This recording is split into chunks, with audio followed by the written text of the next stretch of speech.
Avec le président Sauvé, avec le recteur Slim Kalbous de l'Agence universitaire de la francophonie, on tenait absolument à marquer le coup. C'est une semaine un peu particulière, vous le savez, cette semaine sur la langue française, de la francophonie. Et donc, cette maison, elle a été souhaitée, voulue par le président dans un discours prononcé il y a 3 ans. Et on s'était dit que voilà, venir à la rencontre de jeunes francophones, la francophonie de demain, c'est vous qui allez la bâtir, la construire. Naturellement, on est dans une période complexe. Je suis curieux de vous entendre aussi sur comment vous viviez cela, parce que j'imagine que l'essentiel de vos cours se fait quand même à distance. J'ai postulé à la Cité internationale, plutôt à la Maison des étudiants de la francophonie par le biais de l'Agence universitaire de la francophonie.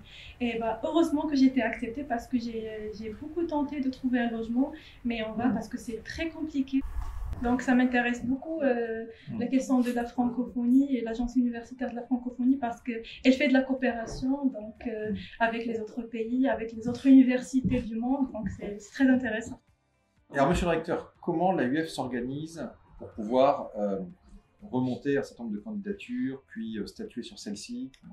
Alors en fait, il y a un appel à candidature internationale qui est relayé dans tout le monde, dans le monde entier. Puis il y a un jury entre la SUP et l'AUF, un jury mixte qui sélectionne les candidats. C'est ça la belle collaboration qu'il y a entre la SUP et l'AUF. Est-ce qu'il y en a d'autres qui ont candidaté via l'AUF, via l'agence? Moi, je viens de l'Université Saint-Joseph de Beyrouth, qui est membre de l'AUF, et je suis inscrite en doctorat au CNAM de Paris, donc qui est également membre de l'AUF. Absolument. J'ai choisi la France parce que j'ai fait mon master à l'USJ en partenariat avec l'Université de Tours, qui est l'IAE de Tours.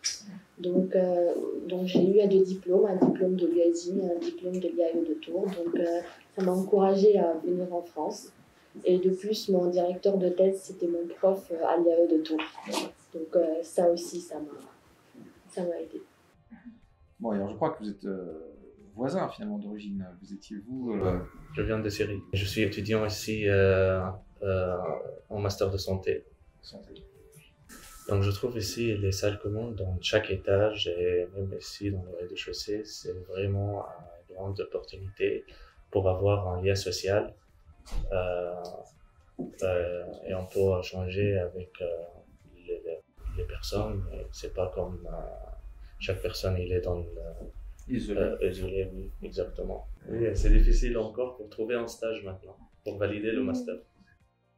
Et c'est vrai que la question des stages est préoccupante parce que le télétravail, la réorganisation du travail, il y a une adaptation de l'enseignement, mais il y a souvent une partie pratique, il y a des stages pour faire valider des cursus. Et toute la réorganisation sociale autour du Covid rend très, très prégnante cette question qui émerge. D'une manière générale, toutes les entreprises, des cabinets, etc., qui accueillaient des stagiaires, avec le télétravail aujourd'hui, ça a sans doute été un facteur de restriction. De restriction d'accueil des stagiaires, d'où la difficulté pour les étudiants de tous les côtés. Alors Jean-Alex, on l'a pas entendu. Bonjour à tous, moi je suis Jean-Alex, donc j'ai 26 ans et donc je suis de nationalité française et donc mes parents sont d'origine cambodgienne. Et donc je fais des études à Paris en design. Je me sens chanceux d'être le président de la Maison des Francophonies parce qu'il me tenait à cœur de participer à une vie collective durant cette pandémie et aussi pour côtoyer en fait une communauté internationale. Merci beaucoup d'avoir pris un peu de temps avec nous. Très sympa. Et puis j'espère qu'on reviendra d'ailleurs avec d'autres autorités dans quelques mois. Profitez-en bien, parce que je crois qu'on aurait tous envie ici, nous, de rembobiner nos vies, revenir à une période bénie des dieux et profiter de cet environnement. Ça, je le dis souvent, surtout quand les étudiants sont en période difficile d'examen, ils pensent que c'est la période la plus difficile de leur vie, on leur dit non, profitez bien, vous allez découvrir après que c'est les plus beaux moments de votre vie, malgré les examens. Merci beaucoup.